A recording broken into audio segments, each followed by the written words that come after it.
வணக்கம். நம்ம பாசி பருப்பும் ஜவ்வரிசியும் வச்சு எப்படி பாயாசம் செய்கிறதுன்னு பார்க்கலாம். அதுக்கு நான் ஒரு கப்பு பாசி பருப்பும் ஒரு கப்பு ஜவ்வரிசியும் குக்கரில் சேர்த்து 3 விசில் வச்சு எடுத்துக்கிட்டேன். இப்போ வெல்லம் நம்ம நல்லா பாவு காய்ச்சிக்கலாம். பாவு காய்ச்சிட்டு மண் இருக்கும், அதை வடிகட்டி எடுத்துட்டு நம்ம இப்போ 3 விசில் வச்சோன்னா நல்லா பாசி பருப்பு குழஞ்சிருக்கு பாருங்கள். இப்போ நல்லா கரண்டியாலே மசிச்சு விட்டுக்கிட்டு எவ்வளோ வெல்ல பாகு தேவையோ அவ்வளோ சேர்த்துக்கலாம். சேர்த்துட்டு அது நல்லா கலந்துக்கலாம். கலந்துட்டு அது நல்லா கொதித்ததுக்கப்புறம் பாருங்கள், நான் எவ்வளோ எனக்கு தேவையோ அவ்வளோ வெள்ளைப்பாகு ஊற்றிக்கிட்டேன். நீங்களும் அவங்களுக்கு தேவையான அளவு ஊற்றிக்கோங்க.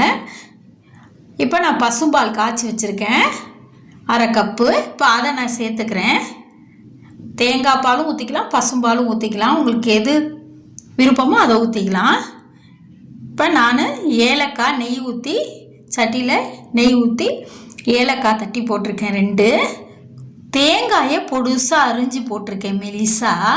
நல்லா நெய்யிலே வறுத்து நல்லா ரோஸ்ட் ஆக்கி இதை போட்டோன்னா இந்த பாயாசத்துக்கு இது நல்ல டேஸ்ட்டு கொடுக்கும். முந்திரி திராட்சை போடுறத விட எனக்கு தினமும் முந்திரி திராட்சை போட்டால் பிடிக்காது, தேங்காய் போட்டால் தான் பிடிக்கும். அதே மாதிரி செஞ்சுருக்கேன் நான். நீங்களும் அந்த மாதிரி செய்யுங்க.